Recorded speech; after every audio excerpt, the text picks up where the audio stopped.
morning, Dr. Fred, TMT. Welcome to Tuesday Morning Transformation. Hey, what's the theme of this whole thing? We're a soul on a human journey here to fulfill a purpose. And what's the title of today? If you haven't failed, you haven't tried anything. So we see successful people that, man, it seems like to the world they became an overnight success. Yet you find out they were working on something for 20 years. They have this story of pain and struggle and challenge, and it seems like sometimes the most successful people have the most painful, even horrific stories at times. An example would be, we look at John Paul DeJoria, owner of Paul Mitchell and Patron Tequila. He was homeless 2 times when he was developing Paul Mitchell. Now it's a multi-billion-dollar business. And then he went on to Patron. We hear about a 13-year-old African-American woman, 13-year-old African-American girl, gets pregnant, has a baby. That baby grows up, is abused several times by relatives. At 14 years old, follows the footsteps of her mother and has a baby.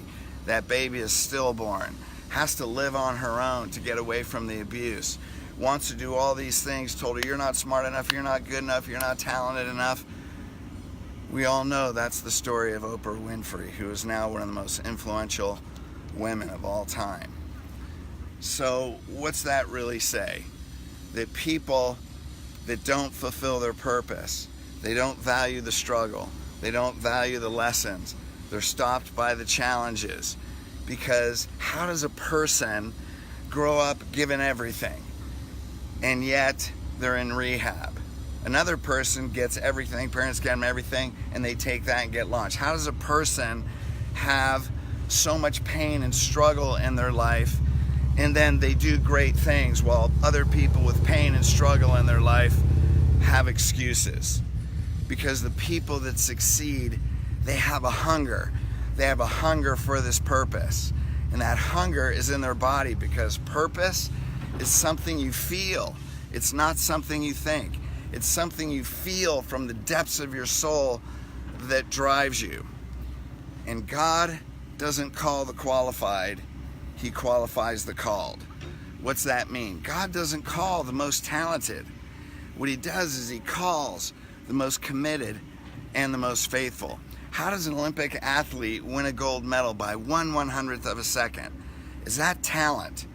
Right? How did Paul DeJoria go from being homeless twice? Is that talent, or is it persistence and commitment? You know, when I was raising my son after his mom died and he was a teenager in high school, he was kind of having a hard time. I mean, I think part of that was just being a teenager, right?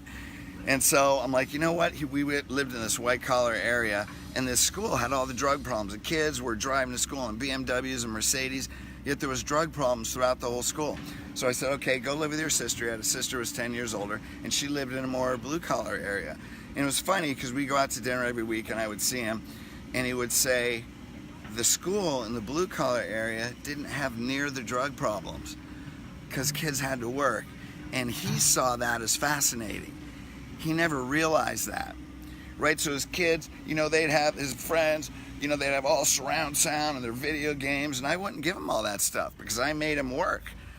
You know, we taught him the value that things aren't always handed to you. Like, you can, and God is abundant, and God will give you many things, and then you also have to work, right? Luck is when preparation meets opportunity. People that aren't successful look at successful people and they say, wow, they're so lucky.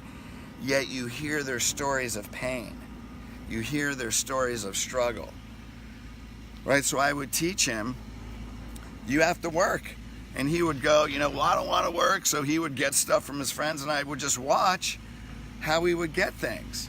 And then eventually I would tell him, because I'm teaching you this, you're going to find you're going to be more successful than your friends. So we went out of school, you know, he started supporting himself. What his friends do? They'd have to go back home. Their parents would support him all through their 20s. Now their parents are supporting him. My kid, he takes care of himself. So what's the main story of that? I don't know. Let me see. What do I want to talk about? Tony Robbins says, people are rewarded in public for what they do in private. People are rewarded in public for what they do in private. So I coach doctors all the time. obviously. And I just say, just model. Here's what you do. Here's the clients that are really successful. Here's what they do. You're struggling. And what's the difference? So people that are struggling are unsuccessful. They're unwilling to do what successful people do. Successful people aren't any smarter. They're just willing to do what unsuccessful people are unwilling to do. Why? Because they have a hunger for their purpose. Now, I always say, I'll always be hungry for my purpose, but I'll never be thirsty. What's that mean? I may be hungry and feed my body, and I may fulfill this purpose in the physical world, but I'll never be thirsty because my spirit is connected. So I remember once, my first marriage, I got a divorce, and I took just enough money, my skis and clothes, to open up a new clinic. So naturally, that took longer than expected. So as this clinic opening was approaching, I noticed my bank account is depleting fast. Okay, and I'm thinking, I'm going to be broke. I'm not going to have any money when I open. And so I thought, if I go broke and I'm totally bankrupt and everything fails, the worst thing I'd want to say to myself is I should have done this. I should have done that. And that pain was worse. So I had an open house that was going to open my clinic. So I took 100 invitations every day, and I would walk door to door to 100 doors because I was trying everything else. So this is the only thing left, and God, I don't want to do that. But I would rather go through that pain than fail and say, you know what, I should have done that. So I went to 100 doors, and man, that was hard. But you know what? I'd go to 10 doors, I'd get 10 no's, and then one person, yes, they wanted to come to my open house. Like, God knew, this is the last one, I need help. And that one would rejuvenate me so I could go to 10 more. All I needed was 10. If I could get 1 out of 10, right? If I can get 10 no's and 1 yes, I'm good. I can go to 10 more. Then I can go to 10 more. Then I can go to 10 more. On the day I opened, I didn't have $5. I couldn't go to Subway and buy a sandwich. But I had a whole bunch of new patients that fortunately wanted to be under care. And then I was able to start a clinic and pull everything back. So there's two things I know when I look at fulfilling my soul purpose, there's two things that I know have carried me through everything. And that is, one, I know I'm a spiritual being first. I'm here to fulfill a purpose. God is going to help me. I will do it. So when I came to that bankruptcy point where no money, I said, does God want me to go bankrupt? No, I'm a chiropractor.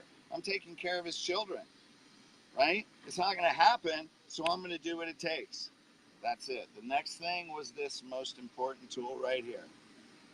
And I said, the worst nightmare is having to look at myself and say, I should have done this. And the next thing is, if it's not you, who? If it's not you, when you look in the mirror and you want to do the hard thing, right? And that's the difference between doing things right and doing the right thing. If I say, if it's not you, then who's going to do it? And then the responsibility is mine. Once you take responsibility, you have the ability to respond. Those two things have helped me move through every struggle, have helped me gain the courage, have helped me go through the lessons, have helped me through the challenges so we can get to the other side and say, I feel the joy of fulfillment. Now, are there challenges today? Oh, yeah. Yeah. There's a whole lot, because now we're having a whole bigger purpose. Last week we talked about my book that just came out, You're More Powerful Than You Think. Go to Amazon. We'll include this link because that will show you how to be able to view every challenge as a gift. So with that, then knowing that you're on your soul purpose, what's that mean? There's no one like you ever in the history of the world. Hey, it doesn't matter what you're doing if other people have done similar things. There's no one like you that can fulfill your soul purpose like you. Hey, there's tens of thousands of chiropractors around the world, but guess what? Only I have these hands, only I have this mind, only I have this heart. And the people that needs this hand, these hands, this heart, and this mind are going to be in my practice, right? You're more powerful than you think. There's tons of spiritual authors, thousands, there's a whole history. There's hundreds of thousands of books, but there's only one, you are more powerful than you think. There's only one system called you. So you have a purpose, and only you can deliver it the way you are going to deliver it. So once we have that confidence that I am me, I'm here for this purpose, and God has given me all the tools, and I'm hungry to fulfill it, then you will get to the other side of being able to enjoy and fulfillment. But are you willing to go through what you have to go through? Are you willing to go through the process to be able to fulfill that purpose? So there's two things I want you to get. Number one, know your divine power. How do you do that? Go to Amazon. However you want to do it. One tool is Amazon. You are more powerful than you think. Get that book. Sorry, I don't have a copy here. And number two, just decide. We have the most powerful tool, our mind, our heart, our soul, our spirit, and our mind. And once our spirit and our minds makes a must decision, and we decide, and we just say yes, that we're going to do it. The whole universe, God will conspire to help you through any challenge. And when you believe in your heart, with the word, you can cast that mountain into the sea. Two things.